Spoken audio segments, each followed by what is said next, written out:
ஓம் ஸ்ரீராம ராம ராமேதி ரமே ராமே மனோரமே சகசிரநாம தத்துல்யம் ஸ்ரீராமநாம வராணனே. உலகம் யாவையும் தாமுழா வாக்கலும் நிலைபெறுத்தலும் நீக்கலும் நீங்களா அழகிலா விளையாட்டுடையார் அவர் தலைவர் அன்னவர் சரண் நாங்களே. எத்திர எத்திர ரகுநாத கீர்த்தனம் தத்திர தத்திர கிருத்தமாஸ்தகாஞ்சலிம் வாஷ்பவாரி பரிபூர்ணலோச்சனம் மாருதிம் நமது ராட்சசாந்தகம். அஞ்சிலே ஒன்று பெற்றான் அஞ்சிலே ஒன்றைத் தாவி அஞ்சிலே ஒன்று ஆறாக ஆரியர்க்காக ஏகி அஞ்சிலே ஒன்று பெற்ற அணங்கைக் கண்டு அயலாரூரில் அஞ்சிலே ஒன்றை வைத்தான் அவன் எம்மை அழித்துக் காப்பான். இன்னைக்கு நம்ம கம்பராமாயணத்துல பாலகாண்டத்துல கார்முக படலத்துல 42வது பாடல் பார்க்க போறோம். தயரதன் புதல்வன் என்பார், தாமரை கண்ணன் என்பார், புயல் இவன் மேனி என்பார், பூவையே பொருவும் என்பார், மயல் உடைத்து உலகம் என்பார், மானிடன் அல்லன் என்பார், கயல் பொறு கடலுள் வைகும் கடவுளே காணும் என்பார். இதுதான் பாட்டு. இப்ப நம்ம பதம் பிரிச்சு பொருள் பார்க்கலாம். தயரதன் புதல்வன் என்பார். அந்நகர மக்களில் சிலர் இவன் தசரதன் திருமகன் என்று கூறுவார்கள். தாமரை கண்ணன் என்பார். சிலர் இவன் செந்தாமரை கண்ணனான திருமாலே என்று சொல்வார்கள். இவன் மேனி, சிலர் இவனது மேனியின் நிறம் புயல் என்பார், கருமேகம் என்பார்கள். பூவையும் பொருவும் தவிர காயாம்பூவையும் ஒத்துள்ளது என்பார்கள் சிலர். மானிடன் அல்லன், எவ்வாறாயினும் இவன் மானுடன் அல்லன் என்பார் என்று சிலர் கூறுவார்கள். கயல் பொறு கடலுள், பின்ன இவன் யார் என்றால் கயல் மீன்களையுடைய பார்க்கடலில் வைகும் கடவுளே, தங்கியுள்ள திருமாலே ஆவான் என்பர் என்று சொல்வார்கள். மயல் உடைத்து உலகம் என்பார். இந்த உலகத்தின் இயல்பு மயக்கமுடையது என்று சிலர் கூறுவார்கள். இப்ப நம்ம இந்த பாட்டுல இருக்கக்கூடிய நயங்களை பார்க்கலாம். மிக மிக அற்புதமான பாடல். அதாவது ராமன் வில்லை முறித்தவுடன் சீதைக்கும் ராமனுக்கும் திருமணம் நிகழப்போகிறது அப்படிங்கிற சந்தோஷத்துல மகிழ்ச்சியில ஊரே எல்லாரும் ஆடல் பாடலுடன் ரொம்ப பேரொல்லி எழுப்பினார்கள் அப்படின்னு பார்த்தோம்ல. அப்போ மக்கள்ல சிலர் ஒருவருக்கு ஒருவர் என்ன பேசிக்கிட்டாங்க அப்படிங்கறதான் இந்த பாடல்லையும் சரி, இனி அடுத்து வரக்கூடிய இன்னொரு பாடல், இந்த 2 பாடல்லையுமே கம்பர் விவரிக்கிறார். அதுல ஒன்னொன்னா என்னென்ன சொல்றாங்க அப்படிங்கறத பத்தி பார்க்கலாம். தயரதன் புதல்வன் என்பார். முதல்ல தசரதனுடைய பிள்ளை இந்த ராமன் அப்படின்னு சிலர் சொன்னாங்க அப்படின்னு நம்ம ஏற்கனவே பார்த்திருக்கோம். தசரதனுடைய கீர்த்தி இங்க உலகம் பூரா பரவியது. அதனாலதான் அவனை சக்கரவர்த்திங்கிற வார்த்தைக்கே அதுதான் அர்த்தம். ஆழி, அதாவது அவனுடைய தர்ம சக்கரம் அது எங்கும் வியாபித்து இருக்கக்கூடியது. அப்பேற்பட்ட ராஜாக்களுக்கெல்லாம் ராஜாவா இருக்கக்கூடியவன், அதனாலதான் சக்கரவர்த்தி.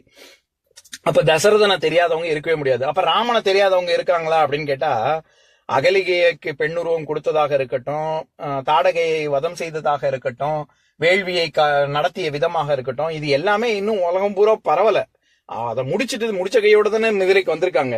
அதனால தசரதன் யார் தெரியுமா, இவன் தசரதனுடைய பிள்ளை அப்படின்னு சூரிய வம்சத்துக்கு, அதாவது நம்ம குல முறை கிளைத்து படலத்துல பார்த்தோம்ல, குலத்தினால ராமனுக்கு பெருமையா, ராமன்னால குலத்துக்கு பெருமையா அப்படின்னா ராமன்னாலதான் குலத்துக்கே பெருமை அப்படின்னு அந்த விதத்துல தசரதன் புதல்வன் அப்படின்னு சொல்றாங்க சிலர் அப்படின்னு எடுத்துக்கலாம்.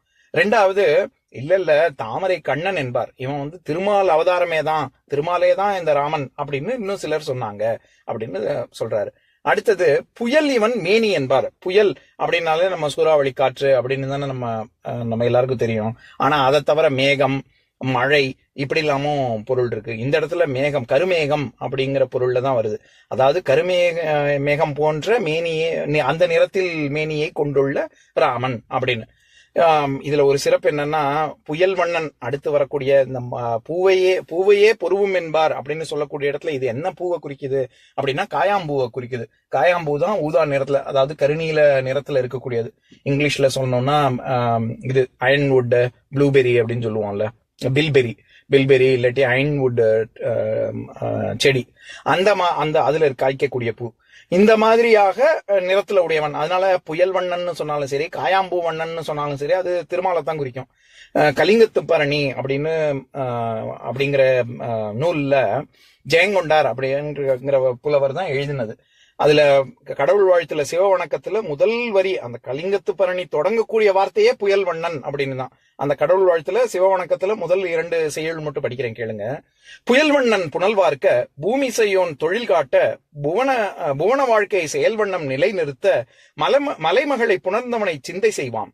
அருமறையின் நெறிகாட்ட அயன்பயந்த நிலமகளை அண்டம் காக்கும் உரிமையினில் கைப்பிடித்த உபய குலோத்தமன் பயன் வாழ்க வென்றே அப்படின்னு இந்த இடத்துல ரொம்ப அற்புதமாக அவர் என்ன சொல்லியிருப்பாருன்னா, கடவுள் வாழ்த்து திருமால், பிரம்மா, சிவன் இவங்களெல்லாம் வாழ்த்திட்டு இவங்கள மாதிரி இருக்கக்கூடிய குலோத்தங்கன் அவனுடைய புகழ் வாழ்க அப்படின்னு சொல்லி ரெண்டையும் இணைச்சு பாடியிருப்பாரு. அதுல முதல் வரிய என்ன, புயல் வண்ணன் புனல் வார்க்க அப்படின்னா, எப்படி திருமால் பூமியை காக்கிறாரோ அந்த மாதிரி குலோத்துங்க சோழன் இந்த பூமியை காத்து வருகிறான் அப்படின்னு ரெண்டு பேரையுமே புகழ்ற விதத்துல கடவுள் வாழ்த்து பாடல் அமைந்திருக்கும். எதுக்கு சொல்ல வரேன், அந்த இடத்துல எப்படி புயல் வண்ணன் அப்படிங்கிறது திருமாலை குறிக்குமோ அந்த மாதிரி புயல் இவன் மேனி என்பார் பூவையே பொருவும் என்பார்னா, புயல்னு சொன்னா புயல் வண்ணன்னு சொன்னாலும் சரி, காயாம்பூ வண்ணன்னு சொன்னாலும் சரி, அது விஷ்ணுவை தான் குறிக்கும். இவனுடைய மேனி அப்படி இருக்கிறதுனால அப்படி அந்த நிறம் கொண்டவனே, கருமேகம் நிறம் கொண்டவனே அப்படின்னு சிலர் சொன்னாங்க அப்படின்னு கம்பர் சொல்றாரு. அடுத்தது என்னவா வேணாலும் சொல்லுங்க, தசரதன் பிள்ளைன்னு சொல்லுங்க, இது திருமால் அவதாரம்னு சொல்லுங்க, காயாம்பு மாதிரி இருக்கான்னு சொல்லுங்க, இல்லாட்டி புயல் கருமேகமாக சொல்லுங்க, எப்படி பார்த்தாலும் மானிடன் இல்லன் என்பார், அல்லன் என்பார். அதாவது மனுஷன் கிடையாது இவன் அப்படி. ஏன்னா இப்பேற்பட்ட காரியம் சிவதனுச முறிக்கிறதுங்கிறது சாதாரண ஒரு மனுஷன் பண்ணக்கூடிய ஒரு விஷயமா, அதனால மனுஷனே இல்லை இவன் தெய்வ பிறவி அப்படின்னு சிலர் சொன்னாங்க அப்படின்னு சொல்றாரு. அடுத்தது கயல் பொறு கடலுள் வைகும் கடவுளே காணும் என்பார்.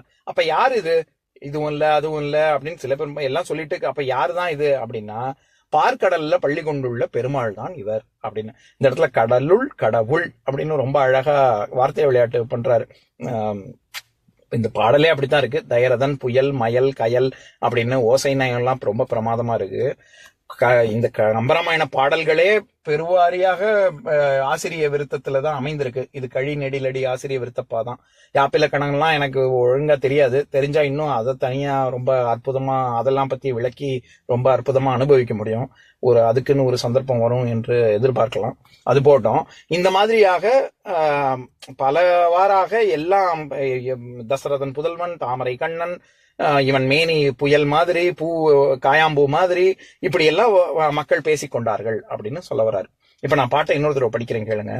தயரதன் புதல்வன் என்பார், தாமரை கண்ணன் என்பார், புயல் இவன் மேனி என்பார், பூவையே பொருவும் என்பார், மயல் உடைத்து உலகம் என்பார், மானிடன் அல்லன் என்பார், கயல் பொறு கடலுள் வைகும் கடவுளே காணும் என்பார். இன்னொரு நாள் இன்னொரு பாட்டு பார்க்கலாம். ஓம் शान्ताकारं भुजगशयनं पद्मनाभं सुरेशं विश्वाधारं गगनसदृशं मेघवर्णं शुभाङ्गं लक्ष्मीकान्तं कमलनयनं योगिहृद्यानगम्यं वन्दे विष्णुं भवभयहरं सर्वलोकैकनाथम्. உம்பரோடு இம்பர்காரும் உலகம் ஓர் ஏழும் ஏழும் எம்பெருமான் என்று ஏத்தி இறைஞ்சி நின்று ஏவல் செய்ய தம்பியரோடும் தானும் தருமமும் தரணி காத்தான் அம்பரத்து அனந்தர் நீங்கி அயோத்தியில் வந்த வள்ளல். ஓம் பூர்ணமதః பூர்ணமிதம் பூர்ணாத் பூர்ணமுதஸ்யதே பூர்ணஸ்ய பூர்ணமாதாய பூர்ணமேவாவசிஷ்யதே. ஓம் சாந்தி சாந்தி சாந்திः. ஓம் சர்வேஷாம் ஸ்வஸ்திர்பவது சர்வேஷாம் சாந்திர்பவது சர்வேஷாம் பூர்ணம் பவது சர்வேஷாம் மங்களம் பவது. ஓம் சாந்தி சாந்தி சாந்திः. ஓம் சர்வே பவந்து சுகினः सर्वे सन्तु निरामयाः सर्वे भद्राणि पश्यन्तु मा कश्चित् दुःखभाग् भवेत्. ओम शांति शांति शांति.